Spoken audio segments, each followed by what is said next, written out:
bermakmur bagi nama Tuhan yang maha tinggi, yang maha tinggi. Ya Tuhan, Tuhan kami, ya Tuhan, oh Tuhan kami, betapa mulianya namamu Tuhan, namamu Tuhan kami, dimuliakan, dimuliakan atas seluruh bumi. Ya Tuhan, ya Tuhan, Tuhan kami, betapa mulianya, betapa mulianya namamu, namamu Tuhan kami, dimuliakan, dimuliakan atas seluruh bumi. Ya Raja, Raja kami, ya Raja, Raja kami, betapa mulianya namamu, Raja kami, namamu Raja kami. Kau kami muliakan, dimuliakan atas seluruh bumi. Ya Tuhan, Tuhan kami, ya Tuhan, Tuhan kami, betapa mulianya Tuhan, namamu Tuhan kami, dimuliakan atas seluruh bumi. Sekali lagi kita lihat Tuhan, Tuhan kami, ya Tuhan, Tuhan kami, betapa mulianya, sebab namamu Tuhan kami, dimuliakan atas seluruh bumi. Sekali katakan, ya Tuhan, Tuhan kami, ya Tuhan, Tuhan kami, betapa mulianya, betapa mulianya namamu Tuhan, namamu Tuhan kami, dimuliakan, dimuliakan, dimuliakan atas seluruh. Saya undang kita semua bagi berdiri, kita akan katakan, ya Tuhan, Tuhan kami, ya Tuhan, Kau Tuhan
bagimu Tuhan. Hormat kami naikkan, sebab Kau Raja kami, Kau Tuhan kami, yang tak terbatas, yang luar biasa perkasa, ajaib semua ajaib. Kau Tuhan Allah yang keren Tuhan. Yesus, terima kasih Tuhan, makasih Tuhan, makasih Tuhan, makasih Tuhan, makasih Tuhan Yesus, makasih Tuhan.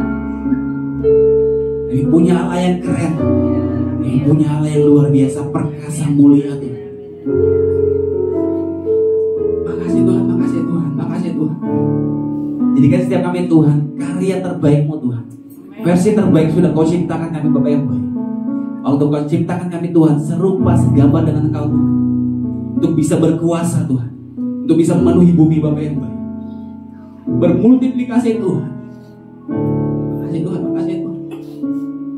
Tuhan, kami tahu Tuhan, kadang-kadang kami jatuh Tuhan, kadang-kadang kami lemah Bapa yang baik. Tapi kami bersyukur kami punya Tuhan yang setia, yang selalu ada, yang terus menarik kami Tuhan.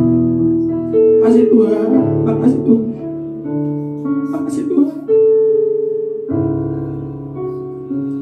Terima kasih Tuhan Yesus, makasih Tuhan. Jangan jauhkan kami dari kasih-Mu Tuhan.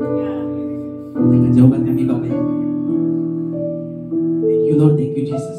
Thank you Lord, thank you Jesus. Ajar kami menyadari Tuhan bahwa kami punya Tuhan yang perkasa. Kami gak perlu takut Tuhan. Meskipun kami tahu Tuhan dunia ini menakutkan Tuhan, meskipun dunia ini mengkhawatirkan Tuhan, tapi kami tahu kami punya Tuhan yang perkasa. Kami gak perlu takut, kami gak perlu khawatir Tuhan. Selama kami berserah sama Engkau Tuhan, dunia akan menghadapi Engkau Tuhan kalau dia macam-macam dengan kami. Makasih Tuhan, makasih Tuhan. Segala pujian syukur, segala hormat kemuliaan bagi-Mu Tuhan. Kami memuji Engkau Tuhan, kami menyembah Engkau Tuhan. Yang siap memuji Tuhan sama-sama kita boleh katakan amin. Beri kemuliaan bagi Tuhan Yesus yang luar biasa.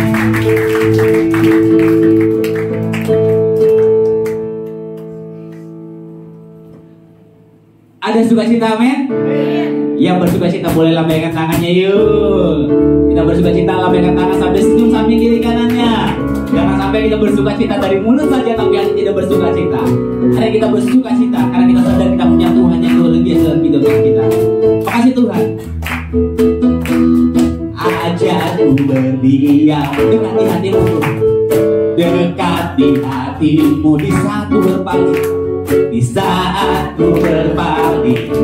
Ku temukan cintamu, di sana kau menanti kami, di sana kau menanti. Ku bawa ku lagi, ku bawa ku lagi, dan bersekutu, bersekutu dalam damai yang sejati. Sama-sama katakan, oh ku dapat hadirmu, oh ku dapat hadirmu, inilah hidupku, inilah hidupku bagimu Tuhan, hidupku hanyalah untukmu, segenap hatiku, segenap hatiku takjub akan kebaikanmu, dan nafasku, yes Lord, menciptakan kasih-Mu. Ajakku berdiam dekat di hatimu. Sama-sama katakan, ajakku berdiam. Ajakku berdiam dekat di hatimu, dekat di hatimu. Di saat ku temukan cintamu, di sana kau menanti kami Tuhan, di sana kau menanti. Untuk bawaku lagi, untuk bawaku lagi, bersekutu,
hatimu, ajarku berdiam dekat di hatimu, ajarku berdiam dekat di hatimu. Sekali kata ajarku berdiam dekat di hatimu Tuhan, ajarku berdiam dekat di hatimu.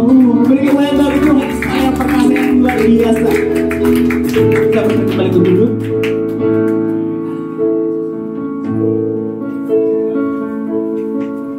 Terima kasih. Tuhan Yesus baik, amin. Yang katakan Tuhan Yesus baik boleh katakan yes. Oke. Yang tak katakan Tuhan Yesus perkasa katakan yes. Haleluya, kita punya Tuhan Yesus yang baik, yang perkasa luar biasa, yang gak pernah tinggalin kita, dia gak pernah lepaskan kita, dia Allah yang setia.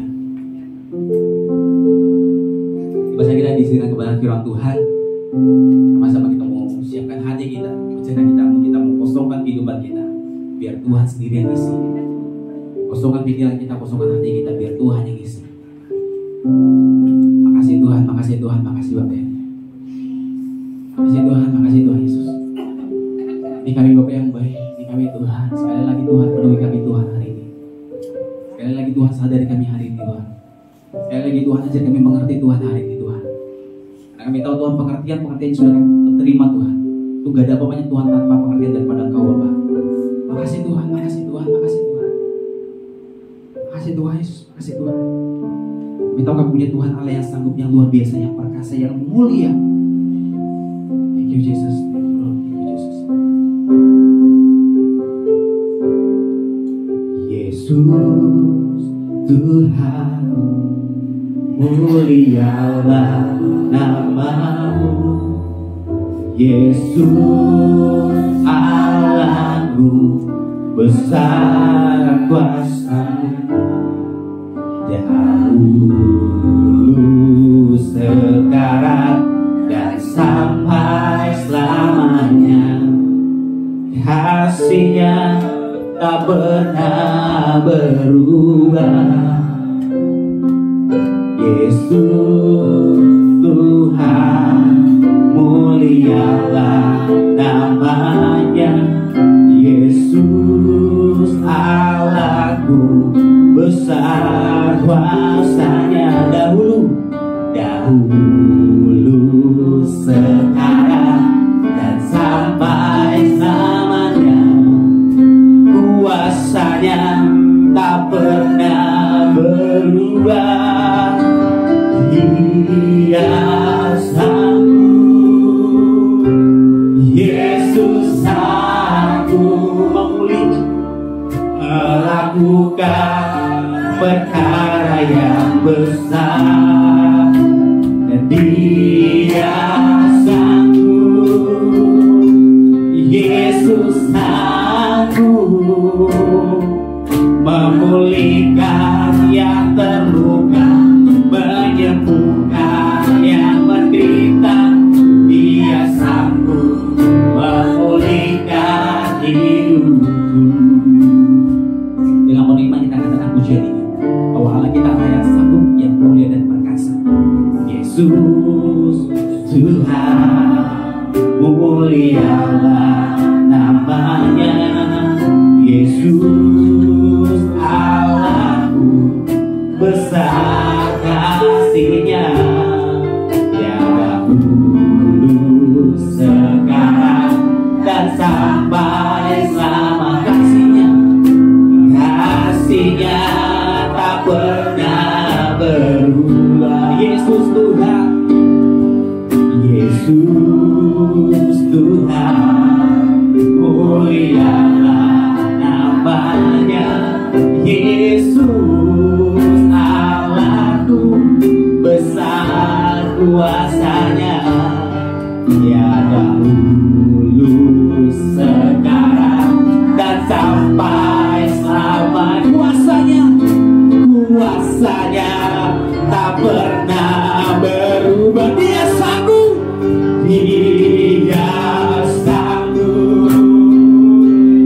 Yesus sanggup melakukan perkara yang besar, melakukan perkara yang besar, dan Dia sanggup. Yesus memulihkan yang terluka, menyembuhkan yang menderita. Dia sanggup memulihkan hidupku. Dia sanggup, Yesus sanggup melakukan perkara yang besar. Dia sanggup, Yesus sanggup memulihkan yang terluka, menyembuhkan yang menderita. Dia sanggup memulihkan hidup. Dia sanggup, Dia sanggup, Yesus sanggup melakukan perkara yang besar, melakukan perkara yang besar. Dia sanggup, Yesus sanggup memulihkan yang terluka, menyembuhkan yang menderita. Dia sanggup memulihkan hidupku. Sama-sama kita boleh tundukkan kepala sebentar. Jadi yang berkata Dia sanggup dan Dia sanggup apa perkara yang besar memulihkan kehidupan kita. Kalau hari ini kita merasa menderita, kita merasa banyak perkara yang luar biasa, yang impossible buat kita, sangat-sangat mustahil buat kita. Tapi kita punya Tuhan Allah yang besar, Allah yang perkasa. Dia Bapa yang gak pernah tinggalin kita. Maka Dia bilang selama kau minta, percaya dengan doakan. Ketika kita sudah terima dan kita percaya bahwa kita sudah terima itu akan terjadi buat kehidupan kita. Banyak orang yang sudah mengalami kesembuhan yang luar biasa, banyak orang yang mengalami mujizat yang luar biasa. Kalau hari ini pengen mengalami, benar-benar percaya sama Tuhan. Percaya, berserah dan jangan ragu. Percaya, berserah dan jangan ragu. Percaya, berserah dan jangan ragu. Sebab Dia Allah yang luar biasa. Kami akan katakan kami Tuhan yang berserah sama Engkau Tuhan Yesus. Sebab Engkau Allah yang luar biasa di kehidupan kami Tuhan Yesus. Dia sanggup, Yesus sanggup melakukan perkara yang besar, melakukan perkara yang besar. Dia sanggup, Yesus sanggup memulihkan yang terluka, menyembuhkan yang menderita. Dia sanggup memulihkan. Sekali lagi katakan, Yesus sanggup, Yesus sanggup, Yesus sanggup, Yesus sanggup melakukan perkara yang besar, Yesus sanggup, Yesus sanggup, amin. Yesus sanggup memulihkan yang terluka, menyembuhkan yang menderita. Dia sanggup memulihkan hidupku. Kami percaya kepadamu Tuhan, bahwa Engkau sanggup melakukan perkara-perkara yang besar, sanggup memulihkan hidup kami, sanggup menyembuhkan segala penyakit kami. Kami percaya bahwa bagi Tuhan tidak ada perkara yang mustahil, dan Tuhan menyediakan bagi kami berkat anugerah yang berlimpah-limpah. Terima kasih Bapa buat kebaikan-Mu, buat pemeliharaan Tuhan, buat pertolongan Tuhan yang tidak pernah terlambat di dalam kehidupan kami. Kami mau senantiasa percaya, berserah dan berharap kepada Tuhan, sebab pengharapan kami di dalam Tuhan tidak pernah mengecewakan dan tidak pernah sia-sia. Oleh sebab itu Bapa, kuatkan dan teguhkanlah hati kami Tuhan, supaya kami senantiasa mencari wajah Tuhan di tengah pergumulan dan masalah kami yang berat. Sebab di dalam hadirat Tuhan ada janji-janji Tuhan, di dalam hadirat Tuhan ada kemenangan, di Di dalam hadirat Tuhan ada sukacita dan damai sejahtera yang tidak pernah hilang dalam hidup kami. Terima kasih Bapa, pagi hari ini Tuhan kami buka hati kami. Kami rindu akan firman Tuhan. Kami menginginkan Engkau berbicara melalui firman-Mu pagi hari ini.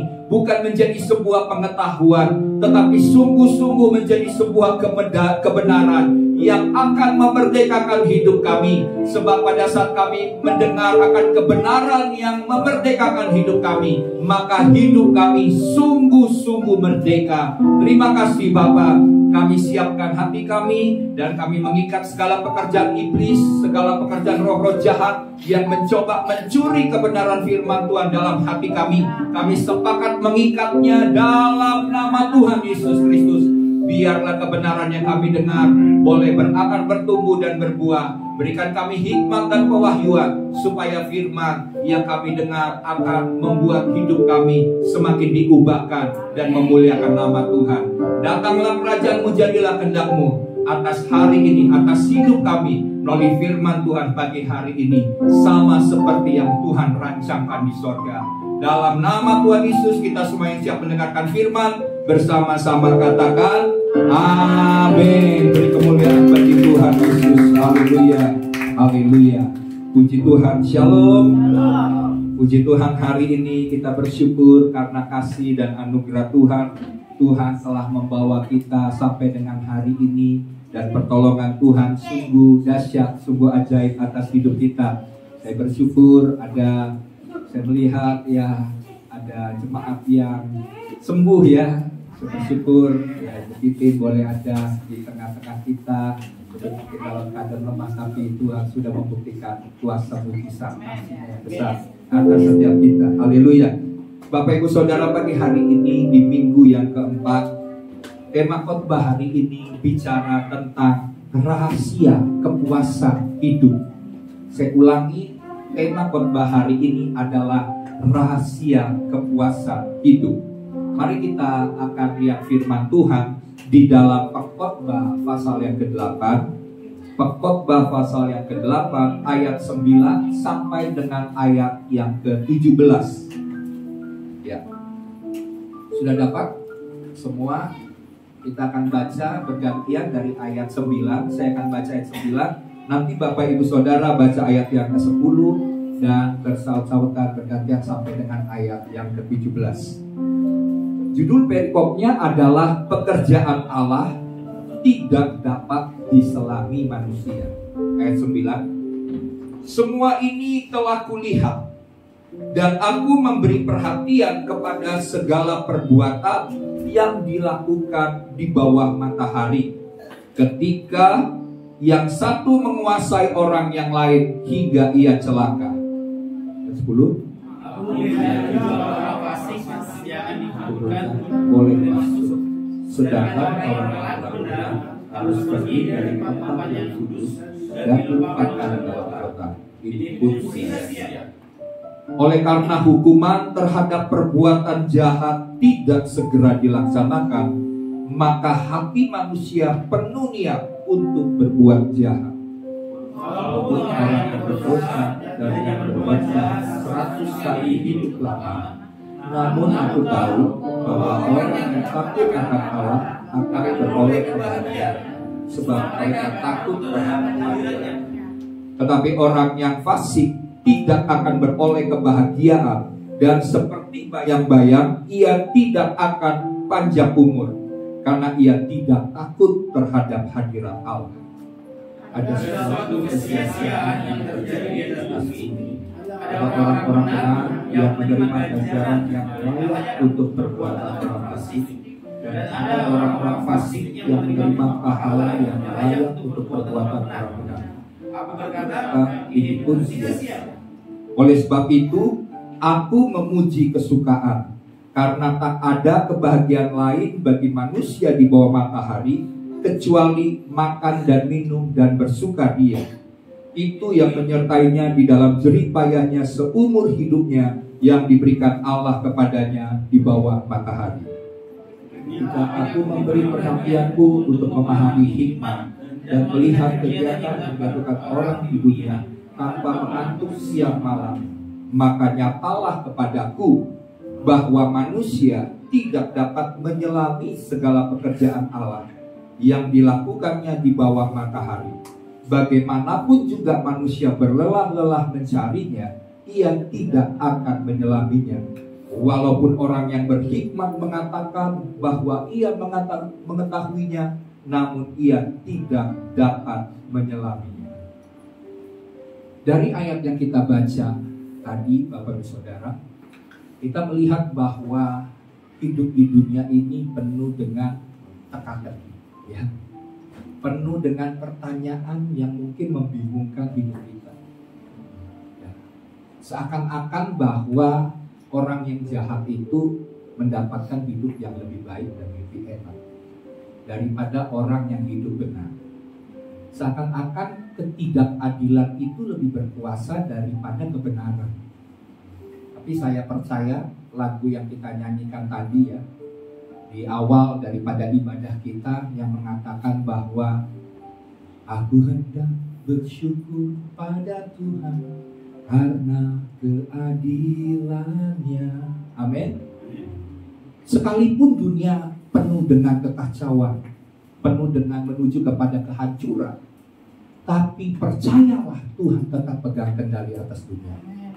Percaya bahwa Tuhan kita adalah Tuhan yang adil. Amin. Kalau kita tidak mempercayai Tuhan yang adil, maka kita akan begitu mudah menganggap bahwa masalah yang kita alami atau pergumulan yang berat yang kita alami, kita menganggap bahwa Tuhan seakan tidak peduli, seakan Tuhan tidak mengerti, atau Tuhan tidak mau tahu dengan kondisi kita yang sedang mengalami pergumulan yang berat. Tetapi kalau kita menyatakan bahwa Tuhan kita adalah Tuhan yang adil, berarti Dia tahu. Amin. Tidak pernah hal-hal yang begitu berat dialami dalam hidup kita tanpa sepengetahuan atau tanpa seizin Tuhan. Bahkan Alkitab mengatakan rambut di atas kepalamu itu tidak akan pernah jatuh tanpa itu semua diperhitungkan oleh Tuhan. Tuhan peduli sampai perkara-perkara yang kecil dalam hidup. Dan oleh sebab itu kita harus percaya bahwa Tuhan tetap setia, tetap mengasihi, tetap peduli, dan tetap memelihara kehidupan kita hari lepas hari. Amin. Ya. Nah, Bapak Ibu Saudara, kalau bicara soal kepuasan hidup, siapa yang di sini belum puas dengan hidup? Jujur Bapak Ibu Saudara, ada banyak orang menganggap bahwa hidupnya tidak pernah puas. Sekalipun dia telah mencapai dan mendapat banyak hal yang dia inginkan, tapi manusia tidak pernah puas akan pencapaian-pencapaian yang dia alami dan dia dapatkan di dalam hidup. Contohnya Bapak Ibu Saudara, misalnya kita sudah punya banyak harta, tapi kita tetap mencari dan mengumpulkan harta yang lebih banyak lagi. Kemudian kita sudah terkenal, tapi kita mau supaya kita menjadi orang yang lebih terkenal daripada sekarang. Kemudian juga kita sudah berkuasa, kita sudah punya posisi jabatan yang tinggi, tapi kita menganggap bahwa pencapaian yang kita jalani dan kita alami sekarang masih jauh dari hal-hal yang bisa kita kejar, kita bisa dapatkan. Dan kita akan mencari posisi jabatan yang lebih tinggi lagi. Kita mau menjadi orang yang berkuasa lebih banyak lagi pengaruhnya. Karena kenapa? Karena manusia sesungguhnya tidak pernah puas dan tidak akan pernah dipuaskan. Mengapa Bapak Ibu Saudara kita tidak pernah puas dengan hal-hal yang kita sudah capai dan kita telah jalani? Karena kita seringkali memiliki tujuan hidup yang salah, tujuan hidup yang keliru Bapak Ibu Saudara. Dan kalau kita mengikuti tujuan hidup yang berdasarkan dunia ini sebagai target-target tujuan atau menjadi pencapaian yang kita inginkan atau kita dapatkan di dunia ini, maka kita tidak akan pernah puas. Tapi kalau kita punya target, punya tujuan yang benar seperti yang Tuhan inginkan, maka hidupmu akan mengalami kepuasan yang sejati. Dunia ini tidak akan pernah bisa memberikan kepada kita kepuasan yang sejati. Tapi kepuasan yang sejati itu hanya ada di dalam Tuhan. Amin.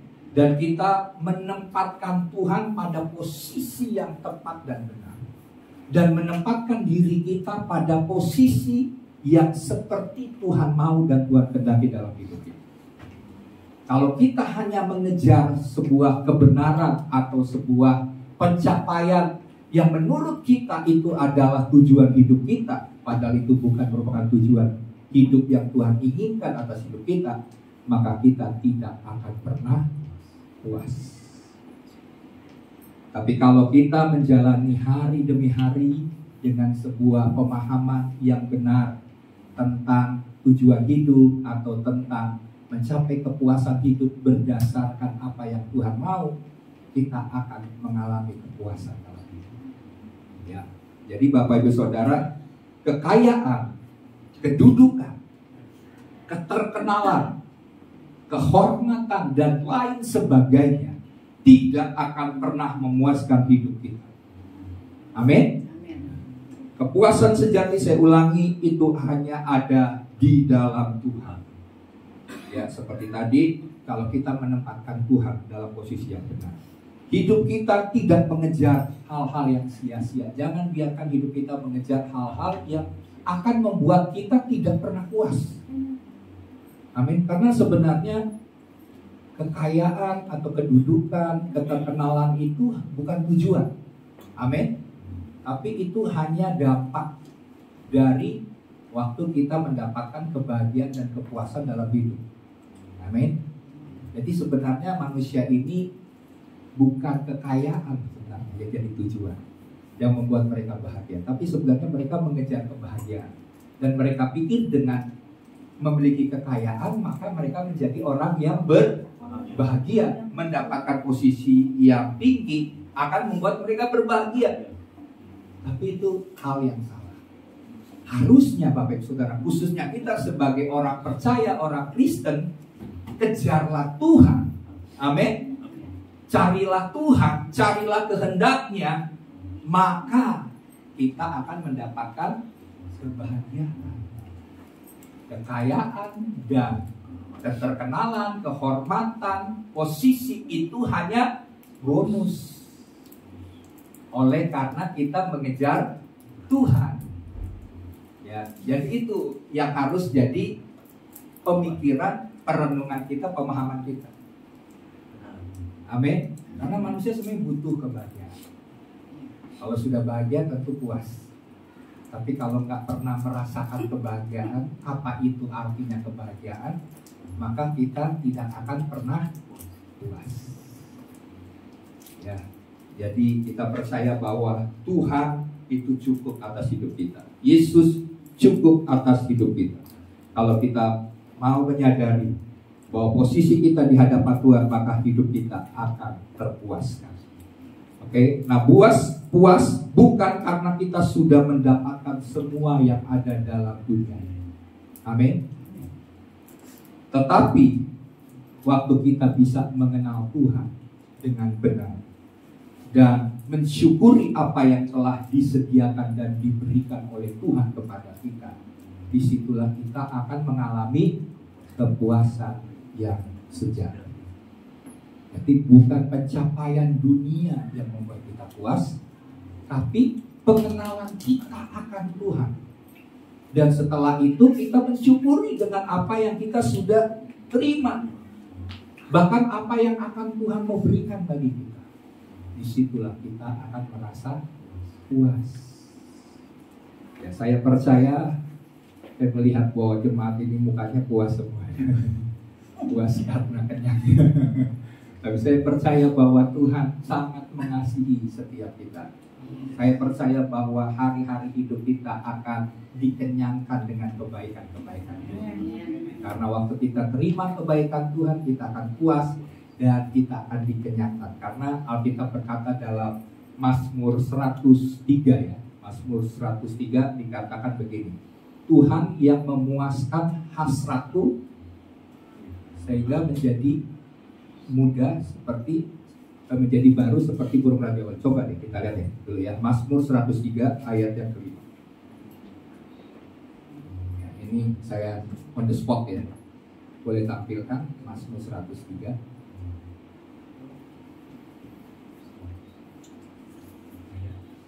Ayat 5.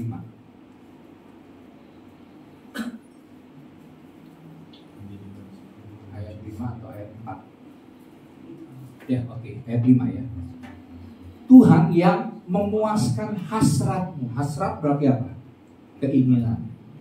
Tuhan akan puaskan keinginan kita dengan segala kebaikan daripada Tuhan.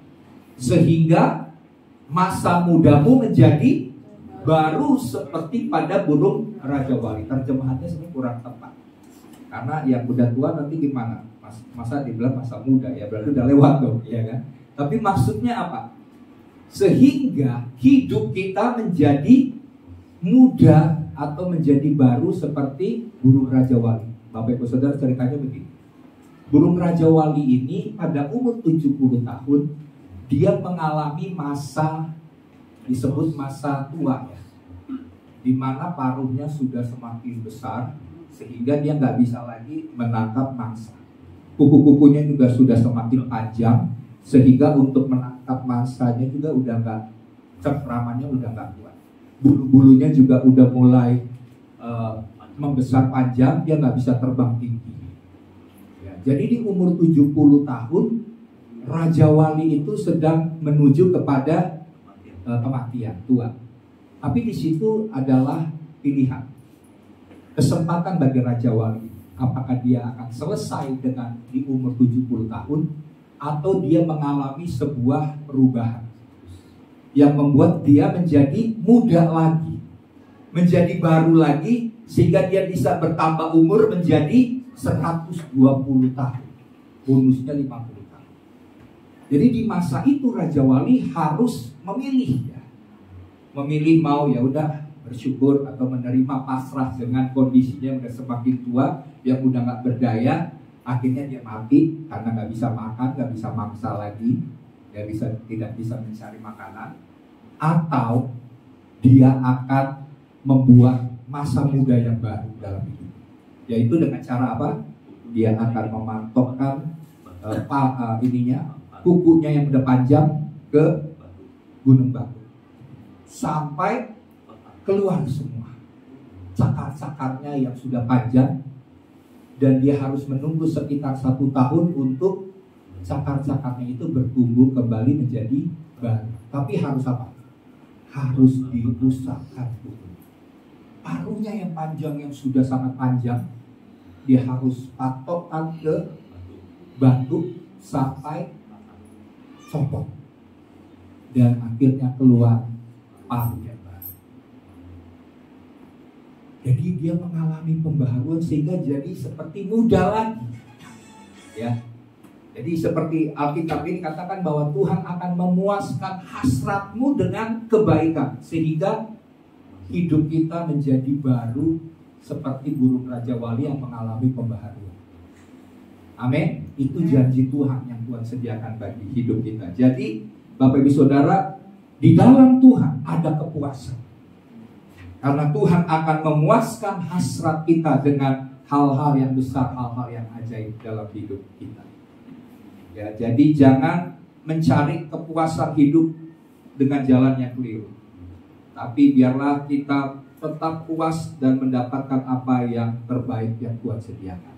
Nah, dalam Pengkhotbah 8 ayat 15 bisa ditampilkan ayatnya ya.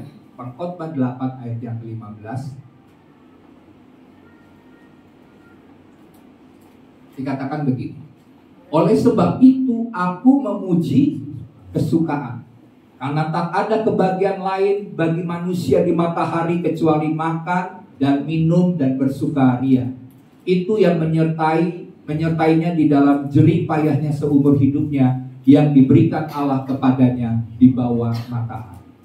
Jadi setelah kita tahu kan, pengkhotbah ini penulisnya adalah Raja Salomo. Raja Salomo ini memiliki hikmat yang luar biasa. Sampai sekarang tidak ada yang memiliki hikmat seperti hikmat Salomo. Dan Salomo ini adalah seorang yang suka meneliti, suka melihat, menyelidiki akan kehidupan manusia yang ada di bawah matahari yang dia katakan.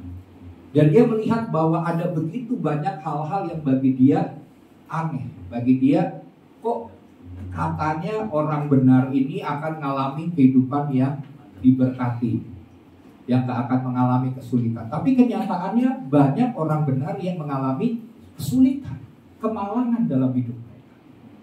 Sehingga akhirnya setelah dia berpikir, dia bilang gini, akhirnya oleh sebab itu dia katakan apa? Aku memuji kesukaan.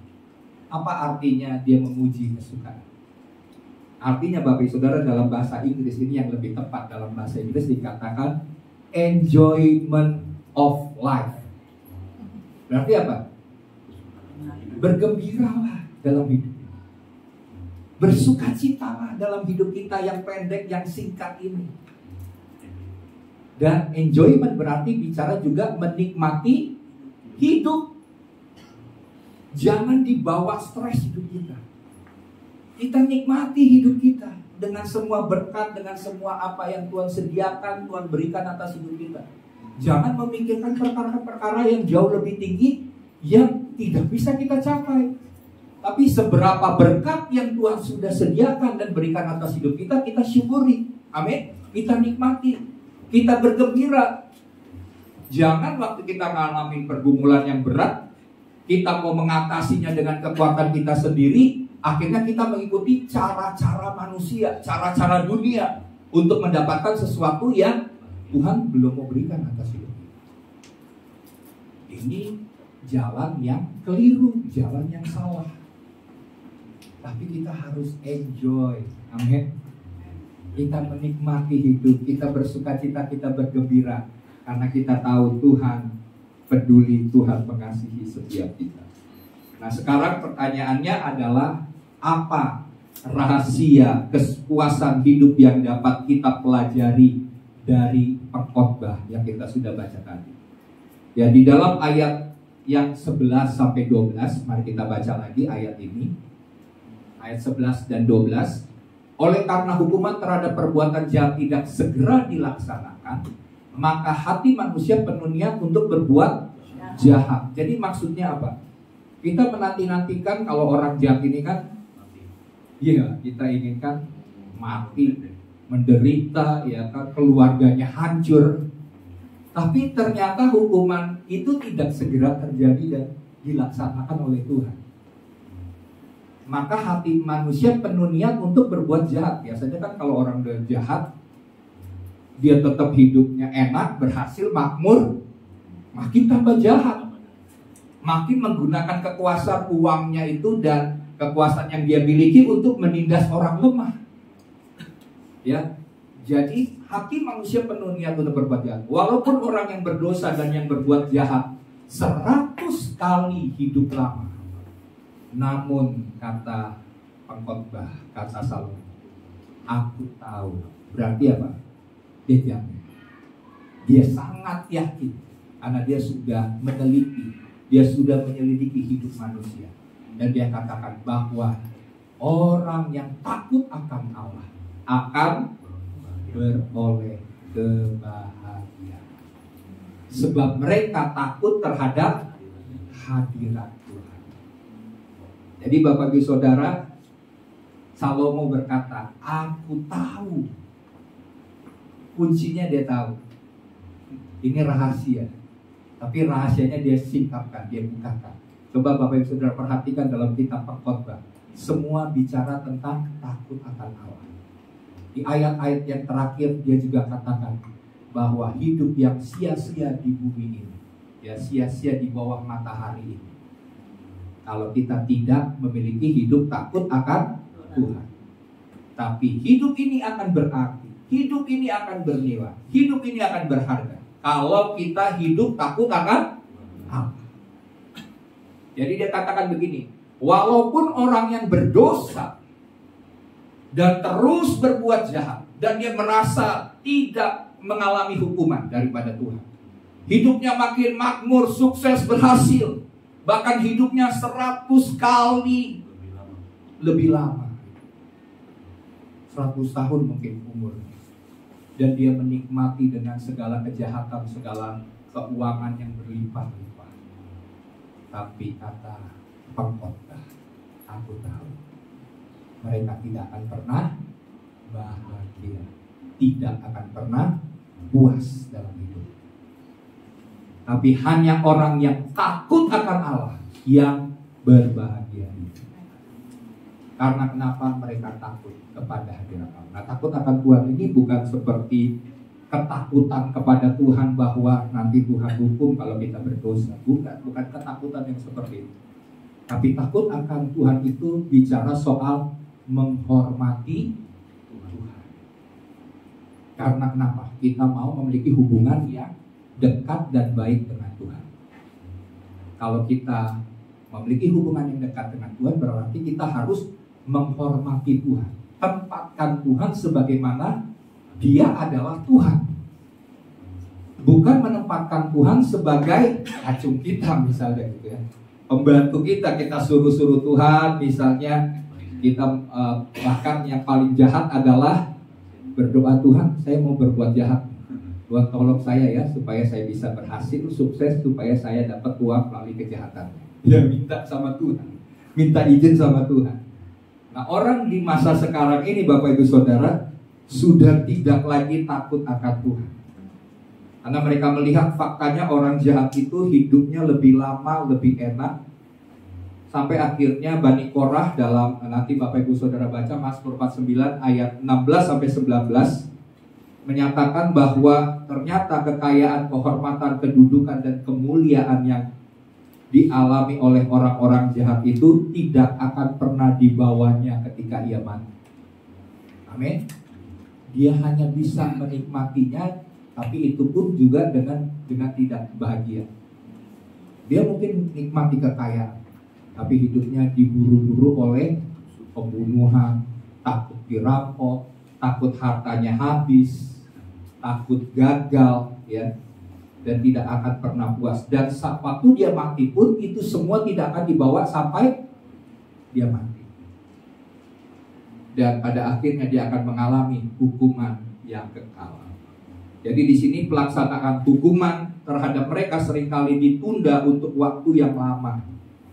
Sehingga orang yang berdosa ini terus hidup dalam dosa-dosanya.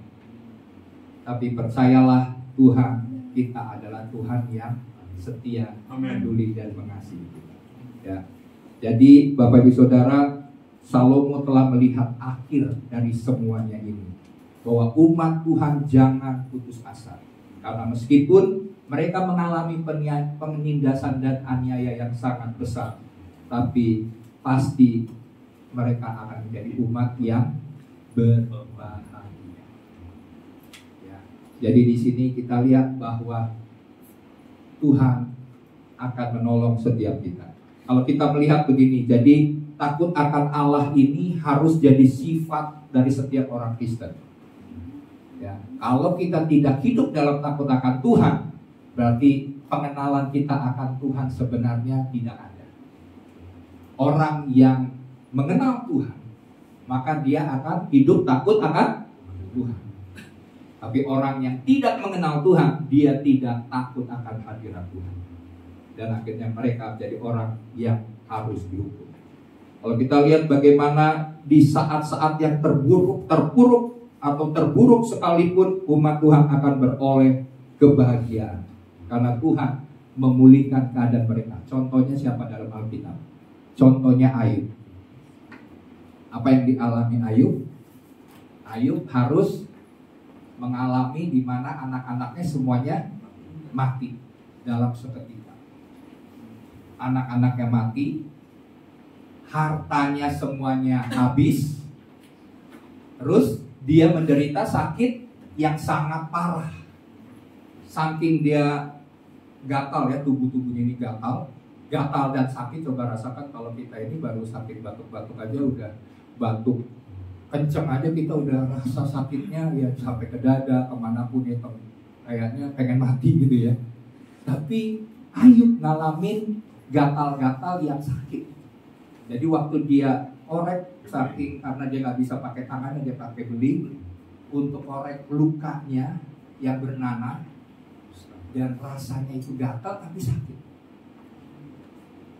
Dan terakhir Bapak Ibu Saudara, istrinya bilang begini, masihkah engkau percaya kepada Tuhan?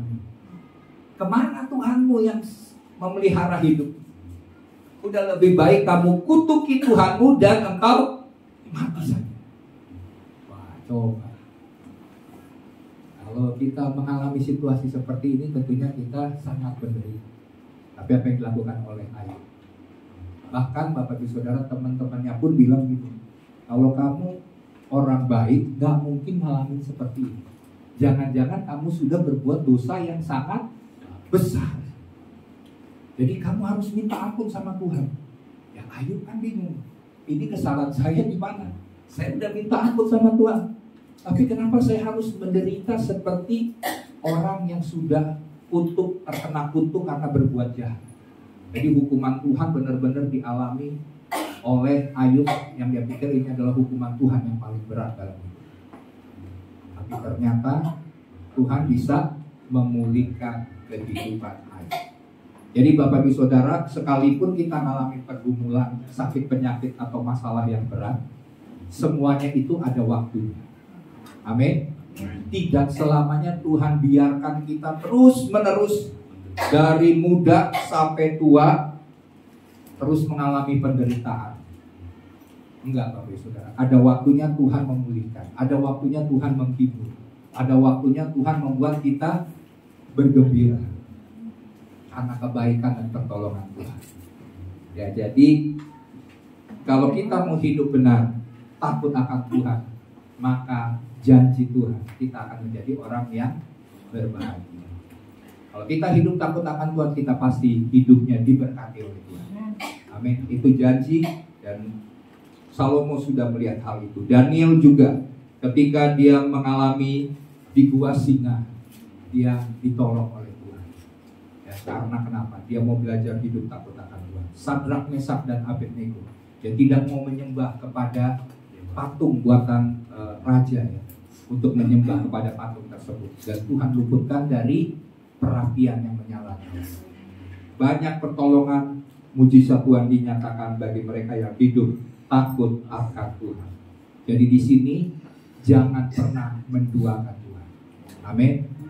Kalau kita sudah menjadi penyembah Tuhan, jangan duakan Tuhan. Jangan menyembah mamon, jangan juga menyembah berhala-berhala.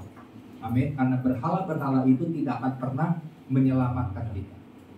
Tapi kalau kita menyembah Tuhan yang benar, maka Tuhan itu setia. Pada waktunya dia akan tolong. Tapi bagi mereka yang menduakan Tuhan, meremehkan Tuhan, tidak menganggap hidup takut akan Tuhan itu adalah sesuatu hal yang penting, tetap hidup dalam dosa sekalipun sudah tahu kebenaran, maka kita akan mengalami kehidupan yang mengalami penderitaan yang akan lama. Tapi waktu kita sungguh-sungguh mencari Tuhan, Tuhan akan mendengar dan menjawab doa-doa kita. Itu yang pertama ya. Yang kedua Bapak Ibu Saudara, yang kedua tidak hidup fasik.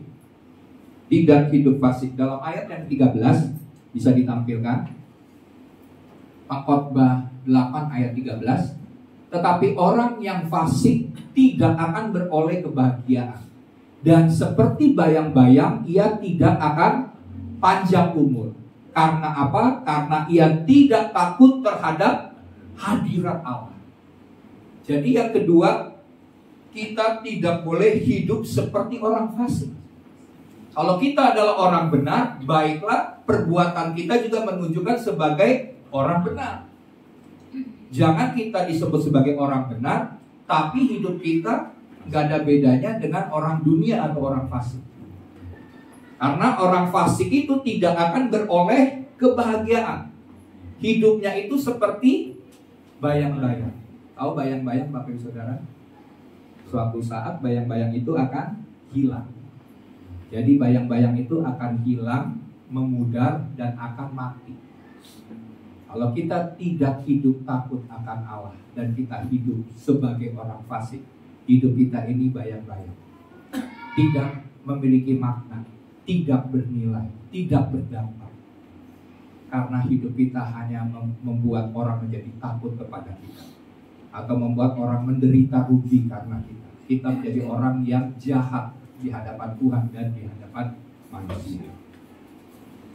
Orang benar hidupnya akan memperoleh yang terbaik dari Tuhan. Karena Mazmur 1 ayat 1-6 berkata, orang yang coba Mazmur 1, berbahagialah orang yang tidak berjalan menurut nasihat orang fasik, yang tidak berdiri di jalan orang berdosa, yang tidak duduk dalam kumpulan pencemooh, tetapi kesukaannya ialah Taurat Tuhan, dan yang merenungkan Taurat itu siang dan malam.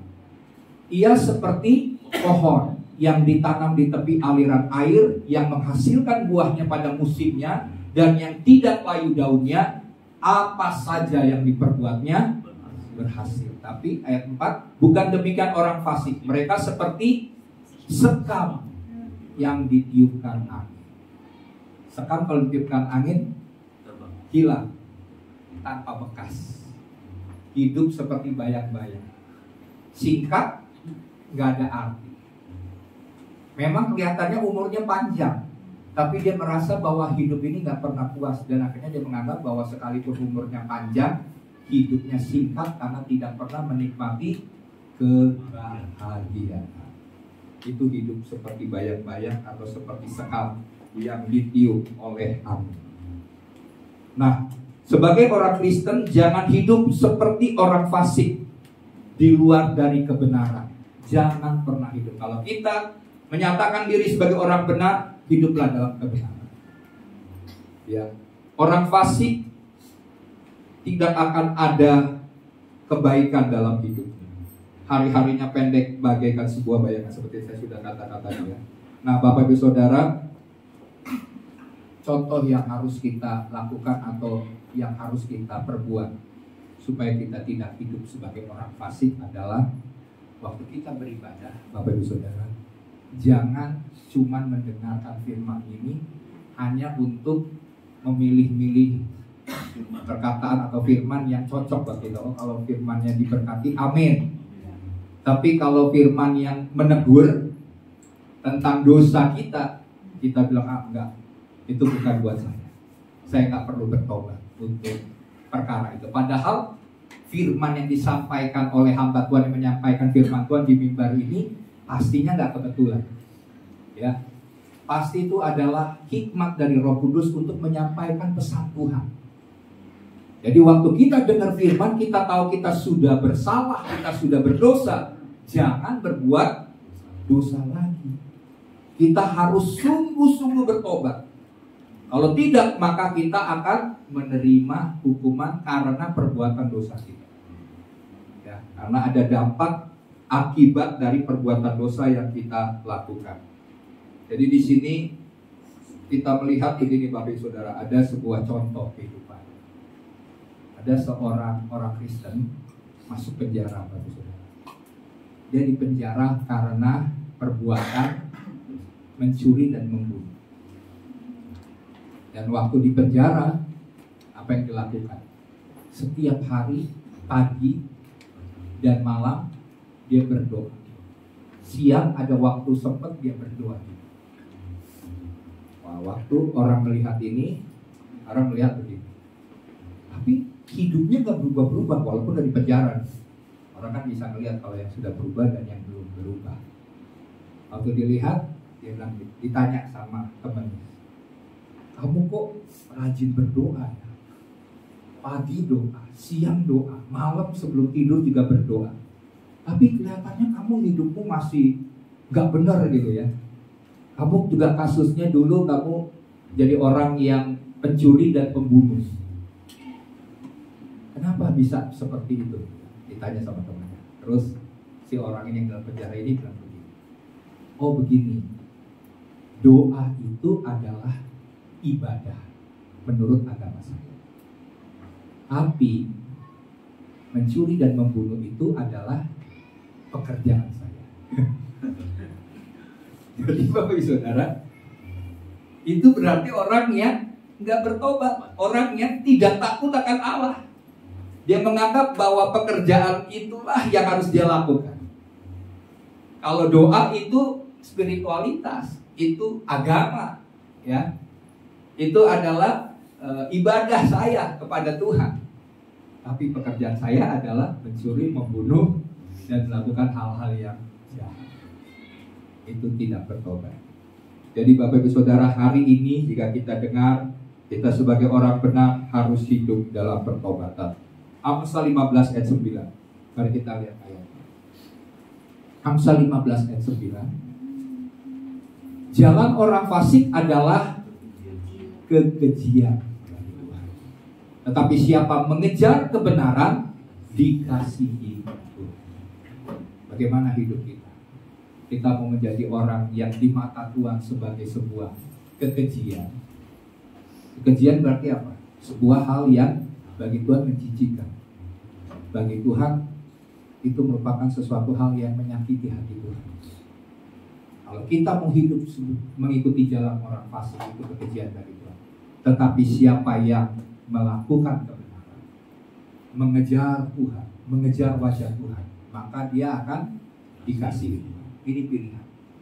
Kita mau menjadi orang umat Tuhan yang dikasihi oleh Tuhan, atau kita menjadi orang yang keji di mata Tuhan. Oleh sebab itu, kalau kita sudah tahu kebenaran, harus lakukan kebenaran. Bahkan terus mengejar kebenaran. Karena firman Tuhan berkata, orang yang lapar dan haus akan kebenaran akan dipuaskan oleh Tuhan. Ya, cari kebenaran, cari wajah Tuhan, ketemu dengan Tuhan. Sebab waktu kita berjumpa dengan Tuhan, maka hidup kita pasti akan berubah. Tuhan mau supaya kita mengalami encounter, perjumpaan dengan Tuhan, dan kita diubahkan menjadi hidup yang benar, menjadi hidup yang memuliakan nama Tuhan. Tapi kalau kita beribadah setiap minggu hanya sekedar rutinitas, kegiatan agamawi belaka yang kita lakukan setiap hari Minggu, tapi dalam ibadah tidak pernah berjumpa dengan Tuhan lewat pujian penyembahan, lewat doa, lewat firman Tuhan, maka sia-sialah ibadah. Dan di dalam kitab Timotius, Paulus berkata bahwa manusia di akhir zaman ini akan mengalami masa yang sukar. Selain mereka menjadi cinta akan uang, dikatakan mereka tetap melakukan ibadah, tapi memungkiri kekuatan daripada ibadah. Mereka gak pernah mau beribadah ini ketemu dengan Tuhan. Kalau menyembah, yang penting ya cuma sekedar menyembah, gak sungguh-sungguh mau. Tuhan, aku rindu Engkau, aku menginginkan Engkau. Tuhan, bicara lewat firman-Mu. Tuhan, aku mau mengalami perubahan hidup. Waktu aku dengar firman Tuhan, aku mengalami hadirat Tuhan.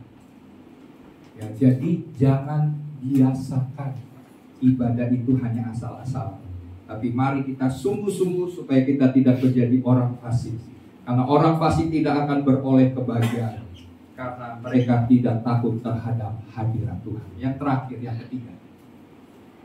ketiga, mengakui ketidakterbatasan Tuhan. Amin. Tuhan itu tidak terbatas. Yang terbatas itu siapa? Kita. Nah, kita yang terbatas ini mau memahami Tuhan yang tidak terbatas. Bisa atau gak bisa?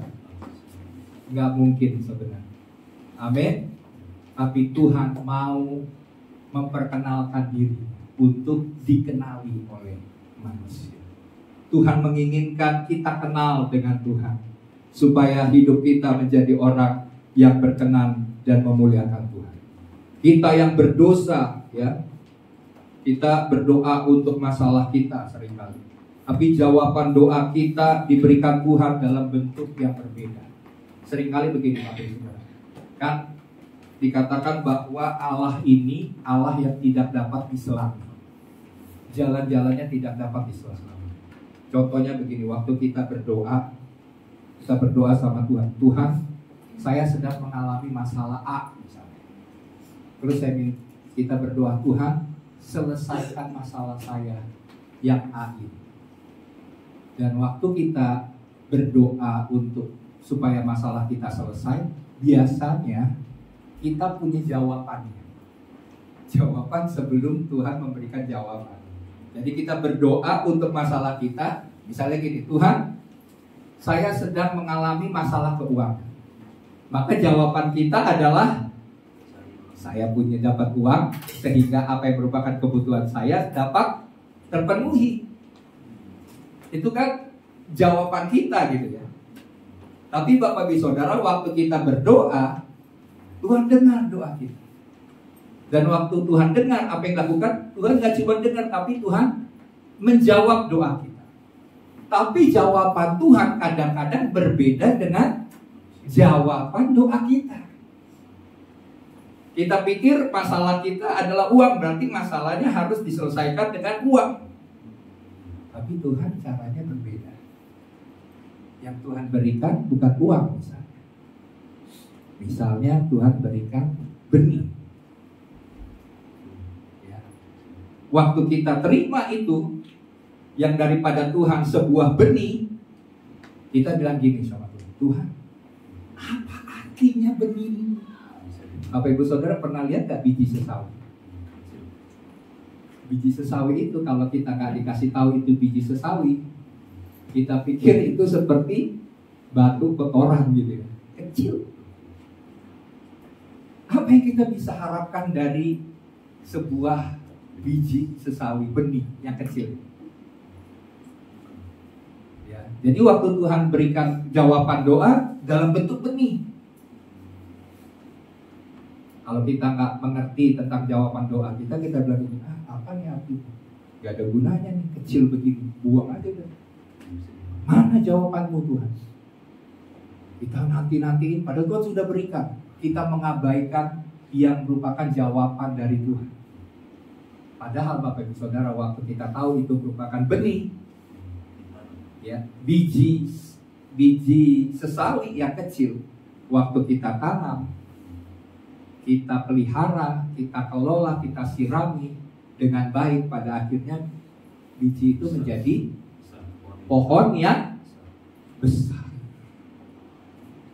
Dan kita akan menikmati hasil daripada pohon itu, baik itu buahnya, daunnya, apapun kita bisa nikmati.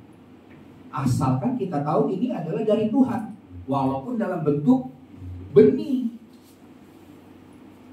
Kita kan maunya semuanya serba instan. Tapi Tuhan lebih menikmati sebuah proses. Nah, waktu kita berpikirnya berbeda dengan berpikirnya Tuhan, kita menganggap Tuhan tidak pernah menjawab doa kita. Hanya karena berbeda jawaban Tuhan dengan keinginan doa. Nah ya, jadi Bapak Ibu Saudara, mari kita belajar untuk mengerti, ya, walaupun kita tidak akan pernah mengerti jalan-jalan Tuhan. Tuhan itu terlalu besar, terlalu ajaib. Jadi Tuhan tidak pernah berpikir atau membalas jawaban doa kita berdasarkan pengalaman kita. Kita bilang, oh saya udah pernah nih ngalamin ini, pasti jawabannya saya tahu, sama seperti yang saya pernah alami waktu lalu. Kadang-kadang cara Tuhan dan jawaban Tuhan berbeda dengan pengalaman kita pada masa yang lalu.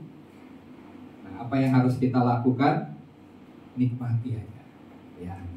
Pekerjaan Allah tidak akan dapat diselami, tapi kita perlu menyadari akan hal ini, ya. Kita tidak akan pernah mengerti, menyelami pekerjaan Tuhan dan jalan-jalan Tuhan. Sekalipun orang berhikmat mengatakan bahwa ia mengetahui jalan-jalan Tuhan, tapi ia tidak dapat menyelaminya. Ya, Kisah Ayub juga merupakan gambaran bahwa yang seperti saya katakan tadi, teman-temannya menganggap bahwa dia sudah berbuat dosa yang besar. Tapi ternyata teman-temannya ini salah kaprah, salah duga. Dia menganggap bahwa Ayub sudah berdosa besar, tapi enggak, ini adalah cara Tuhan, proses Tuhan. Ayub enggak salah sebenarnya. Ya, jadi di sini kita seringkali menganggap hal berdasarkan pikiran kita yang terbatas, tapi Tuhan tidak terbatas. Kalau kita mau berpikir, mengapa Tuhan pakai Musa, padahal dia adalah seorang pembunuh. Dia membunuh kan orang Mesir.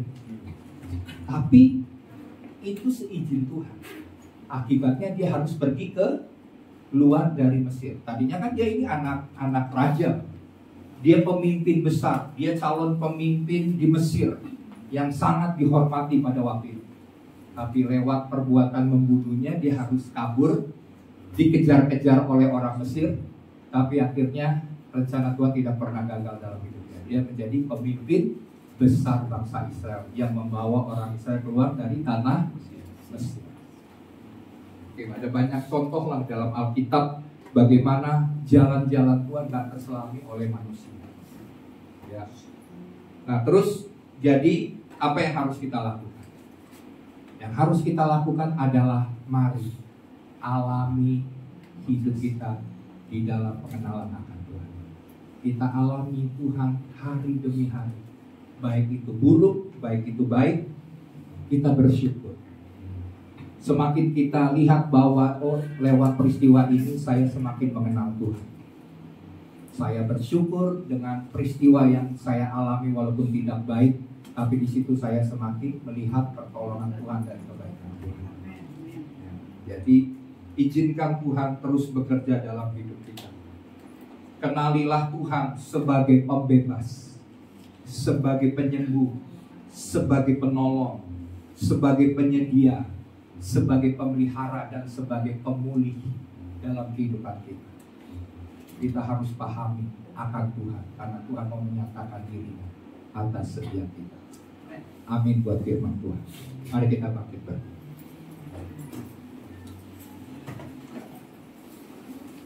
Terima kasih.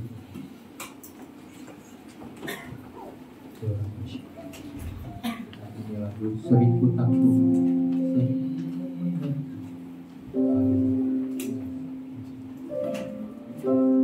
Haleluya.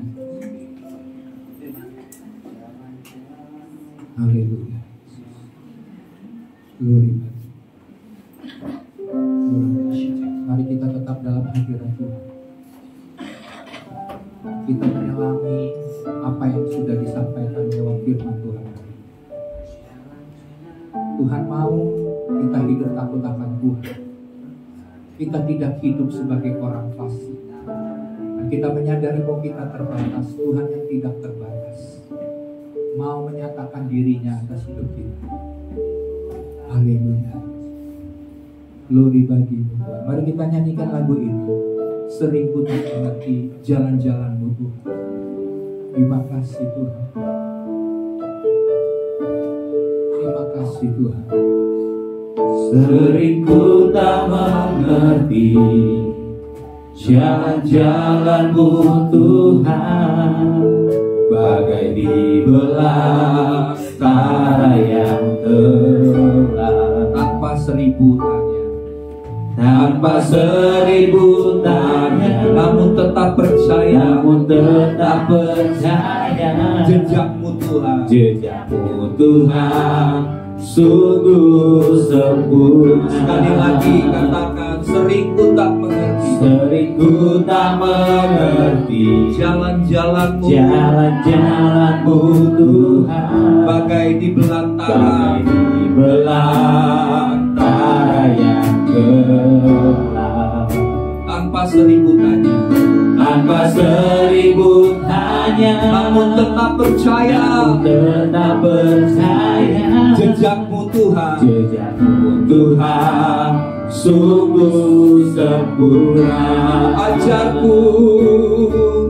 Ajarku memahami semua yang kau ingini, agar hidupku puaskan hatimu.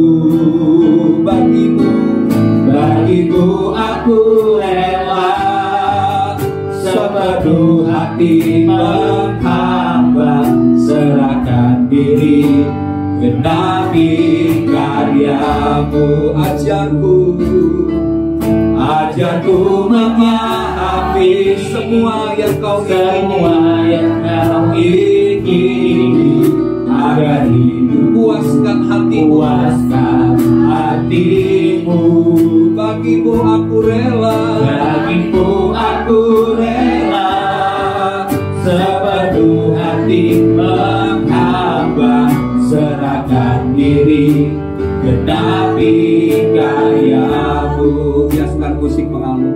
Saya merasakan hadirat Tuhan yang sangat kuat di tempat ini. Saya percaya melalui doa penyerahan yang kita bawa di hadapan Tuhan, bahwa kita menyadari waktu kita memuaskan hati Tuhan, maka Tuhan terlebih mau memuaskan hasrat hidup kita dengan segala kebaikan, sehingga hidupmu akan senantiasa puas, hidupmu akan senantiasa berbahagia di dalam Tuhan. Mari nikmati semua proses, nikmati hidup ini dengan ucapan syukur, dengan percaya, dengan gembira, dengan hati yang percaya bahwa Tuhan tidak untuk selamanya akan membiarkan kita terus mengalami penderitaan. Tetapi ada waktu-waktu di mana Tuhan akan memulihkan, ada waktu-waktu di mana Tuhan membalikkan keadaan. Bahkan hal-hal yang dahulu tidak pernah kita harapkan, Tuhan sediakan bagi setiap kita yang mengasihi Dia. Dan Tuhan akan memberikan hal-hal yang besar, hal-hal yang ajaib, hal-hal yang terbaik yang Tuhan sediakan bagi setiap kita. Asalkan kita mau hidup menyenangkan hati Tuhan, kita mau hidup memuaskan hati Tuhan, maka Tuhan akan memuaskan hasrat kita. Mari kita nyanyikan sekali lagi lagu ini. Sering ku tak mengerti jalan-jalanmu Tuhan. Mari angkat tanganmu di hadapan Tuhan. Tuhan, sering kami tidak paham Tuhan, kami tidak mengerti Tuhan. Tetapi yang kami tahu Tuhan, sama seperti Salomo berkata, aku tahu bahwa mereka yang hidup takut akan Tuhan akan beroleh kebahagiaan yang daripada Tuhan. Ajarku memahami semua yang Kau ingin, agar hidupku puaskan.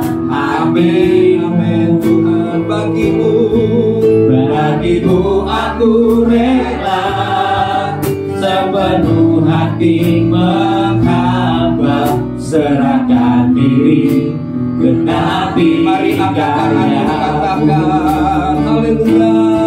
Ajarku memahami di hadapan Tuhan. Saya percaya semua hati kita berkenan di hadirat Tuhan. Yes Lord. Amin. Bagimu aku rela, bagimu aku rela sepenuh hati menghamba, serahkan diri genapi karya-Mu. Bagimu aku rela, bagimu aku rela sepenuh hati menghamba, serahkan diri genapi karya. Beri kemuliaan bagi Tuhan. Haleluya, haleluya. Makasih Tuhan Yesus. Kau Tuhan yang baik dalam kehidupan kami Tuhan. Ajar kami mengerti Tuhan apa yang menjadi kerinduan-Mu buat kami Bapa yang baik. Ajar kami mengerti Tuhan karya terbaik versi yang sudah Kau rencanakan buat kami Bapa yang baik. Ajar kami mengerti Tuhan jalan-jalan-Mu Tuhan. Ajar kami mengerti rancangan-Mu, karya-Mu Tuhan. Karena kami tahu Tuhan karya-Mu, rancangan-Mu itu indah Tuhan buat kami Bapa yang baik. Dan Tuhan, pekakan telinga kami Tuhan, pekakan mata kami untuk bisa melihat apa yang menjadi rencana-Mu Tuhan. Pekakan hati kami Tuhan untuk bisa mengerti Tuhan. Dan mampukan kami Tuhan untuk bisa berjalan melangkah Tuhan, mengambil kecuali mengerti Tuhan, tapi mengerjakan semua yang sudah Kau rencanakan buat kami Bapa yang baik. Makasih Tuhan, makasih Tuhan. Karena kami tahu Tuhan Kau gak pernah tinggalkan kami, Kau ajar kami, Kau didik kami, bahkan Kau mampukan kami Bapa. Makasih Tuhan. Terima kasih Bapa yang baik. Dan kami mau beri persembahan kami Tuhan Yesus, ya Tuhan persembahan yang boleh dipakai Tuhan sesuai dengan kehendak-Mu Bapa yang baik. Berkat tema-Mu Tuhan sebagai saudara berkat-Mu Tuhan tadi yang menjadi saudara berkat dalam firman-Mu Tuhan, percaya Kau Tuhan berkati hamba-Mu Tuhan Yesus. Di ucapan syukur kami, di doa kami dalam nama Yesus, semua bersuka cita. Haleluya. Amin.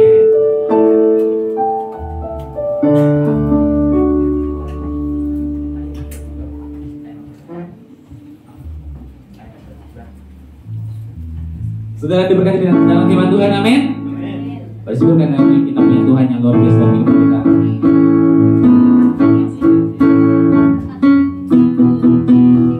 I am afraid no God. Bisa kita memberikan persembahan yang terbaik. I am afraid no God. I am afraid no God. Because me rain.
Tuhan yang luar biasa kehidupan kita.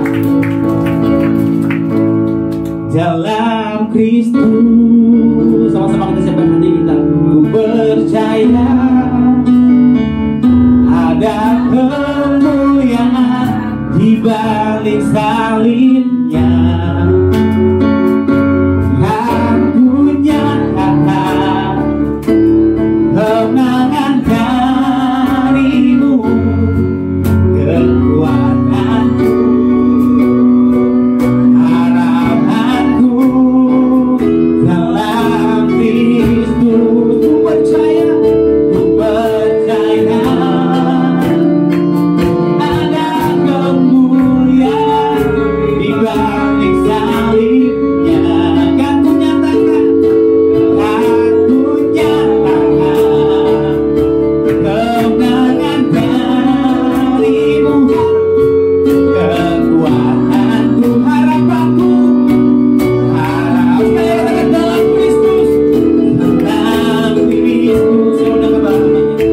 Ku percaya ada kemuliaan di balik salibnya. Amin Tuhan. Aku nyatakan kemenangan darimu, kekuatanku, harapanku.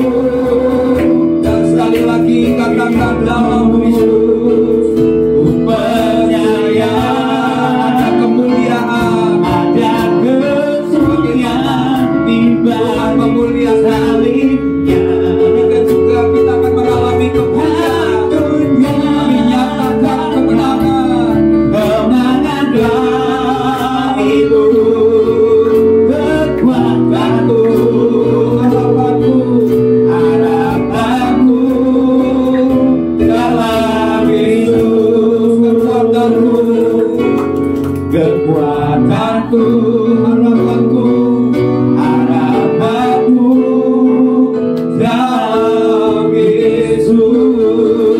Haleluya, haleluya. Tuhan disenangkan pada saat kita percaya bahwa Tuhan telah memberikan janji-janji atas hidup kita.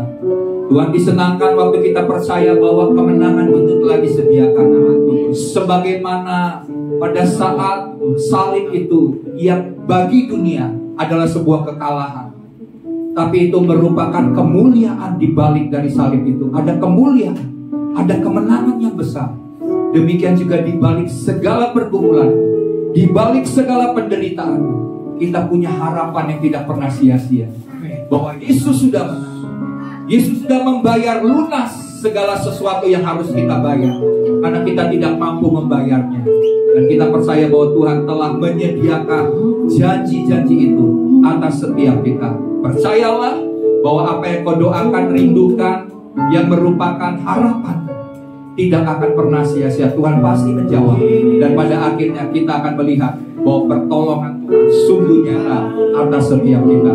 Bapak hamba berdoa, Tuhan berkati seluruh jemaat Tuhan yang hadir, bahkan yang belum sempat hadir karena masalah sakit, penyakit, atau pergumulan apapun. Hamba percaya Tuhan bahwa Tuhan setia, bahwa Tuhan menolong kami. Setiap doa-doa kami yang naik di hadirat Tuhan tidak akan pernah sia-sia. Hamba berdoa bagi mereka yang sakit dalam nama Tuhan Yesus. Biar kuasa kesembuhan Tuhan bekerja, menyembuhkan segala sakit penyakit kami. Sebab Engkau berkata, oleh bilur-bilur Yesus segala sakit penyakit kami sudah disembuhkan. Kami pegang janji Tuhan. Kami percaya bahwa Engkau sudah melakukannya bagi kami. Bagian kami percaya akan apa yang Engkau firmankan dan katakan. Terima kasih Bapak, kami percaya Tuhan juga menyediakan segala sesuatu yang kami perlukan. Sebab Engkau adalah Jehovah Jireh, Tuhan yang menyediakan. Engkau adalah panji-panji kemenangan bagi setiap kami. Kami percaya Tuhan pada saat kami membutuhkan pertolongan, Tuhan senantiasa tepat waktu. Sebab Engkau adalah Allah El Shaddai, Allah yang berkuasa, Allah yang maha besar. Bagi Tuhan tidak ada perkara yang mustahil. Terima kasih Bapa, kami terima semua berkat-berkat Tuhan di hari-hari ke depan. Bahkan kami akan melihat, kami akan senantiasa naik dan tidak pernah turun, menjadi kepala dan bukan menjadi ekor. Kami berdoa Tuhan memberkati Tuhan akan seluruh jemaat yang bekerja Tuhan senantiasa memberikan hikmat sehingga setiap kami dapat pekerjaan yang baik. Kami dapat melakukan pekerjaan kami di dalam pimpinan dengan hikmat kekuatan yang daripada Tuhan. Janji Tuhan kami akan senantiasa naik menjadi kepala dan bukan menjadi ekor. Kami juga berdoa Bapa bagi setiap jemaat yang masih muda, baik itu yang sekolah, yang kuliah. Tuhan juga berikan kecerdasan, kepintaran, masa depan yang baik Tuhan janjikan bagi setiap kami anak-anak muda, sehingga kami boleh menjadi terang di masa muda kami Tuhan. Kami boleh mencari Tuhan, kami boleh menemukan Tuhan, kami boleh menjalani hidup bersama-sama dengan Tuhan. Dan kami percaya Bapa, segala hal yang Tuhan sediakan bagi masa depan kami, Tuhan sedang sediakan bagi kami. Harapan kami tidak akan pernah sia-sia di dalam Tuhan. Kami juga berdoa Tuhan bagi bangsa dan negeri kami Indonesia. Kami tahu kami ada di bangsa ini bukan perkara kebetulan. Kesejahteraan kota, wilayah bangsa kami adalah kesejahteraan kami juga. Oleh sebab itu kami mengupayakan, bahkan melalui doa-doa kami Tuhan, kami berdoa Tuhan terus pegang kendali dan bekerja untuk memulihkan negeri kami. Berkati Bapak Presiden, Tuhan Wakil Presiden, para staf menteri, jajaran pemerintah dari tingkat pusat sampai dengan tingkat daerah. Berikan kepada setiap pemimpin-pemimpin bangsa kami roh takut akan Tuhan, sehingga keputusan mereka dapat membuat bangsa ini, rakyat ini sejahtera. Dijauhkan, diluputkan dari semua hal yang jahat, dari segala rancangan-rancangan orang jahat dalam nama Tuhan Yesus Kristus. Baik itu perpecahan, baik itu radikalisme, teroris, dan semua tindakan-tindakan anarkis yang membuat Tuhan kacau. Tuhan kami tolak, kami patahkan, kami ikat segala roh kekacauan dalam nama Tuhan Yesus Kristus. Dan biarlah Tuhan mengirimkan damai sejahtera, shalom Tuhan turun atas Indonesia. Bahkan negeri ini menjadi negeri yang diberkati oleh Tuhan, diluputkan Tuhan dari segala malapetaka dan mara bahaya. Sebab Tuhan menjadi tempat perlindungan bagi negeri kami Indonesia. Terima kasih Bapak. Biarlah Tuhan yang menyempurnakan setiap doa-doa kami, bagi setiap kami, bagi bangsa dan negeri kami, bagi pemimpin bangsa kami. Datanglah kerajaan-Mu, jadilah kehendak-Mu atas Indonesia, sama seperti yang Tuhan rancangkan di sorga. Dan sebelum kami akan menutup ibadah pagi hari ini, kami percaya Tuhan telah menyediakan berkat-berkat yang khusus bagi jemaat Tuhan. Mari jemaat, arahkan hatimu, tadahkan tanganmu kepada Tuhan. Harapkan hal-hal yang besar, karena Tuhan setia, Tuhan mengasihi setiap kita. Dan percayalah, Tuhan adalah jawaban solusi atas segala pergumulanmu, dan Dia akan memberikan jawaban bagi setiap doa-doa kita. Bapa, ini anak-anak-Mu Tuhan, dengan tangan yang terangkat di hadirat Tuhan, menyerahkan hidup kami ke dalam tangan Tuhan. Kami menyadari hanya karena anugerah kami ada. Oleh sebab itu kami berdoa Tuhan, turunlah kasih karunia daripada Bapa Surgawi, kasih setia, rahmat daripada Tuhan Yesus Kristus, dan persekutuan yang semakin indah, intim dengan Roh Kudus menyertai setiap kami. Kami akan terus dituntun oleh Roh Kudus kepada jalan-jalan kemenangan. Kami akan menikmati perjalanan hidup yang semakin menuju kepada kepuasan dan kebahagiaan yang sejati yang Tuhan janjikan bagi kami. Bahkan kami tidak kedapatan bercacat celah sampai Tuhan Yesus Kristus datang kedua kali. Dan Tuhan akan mengangkat kami di awan-awan yang permai untuk tinggal bersama-sama dengan Tuhan selama-lamanya. Semua kita yang sudah dan telah diberkati Tuhan, bersama-sama katakan amin.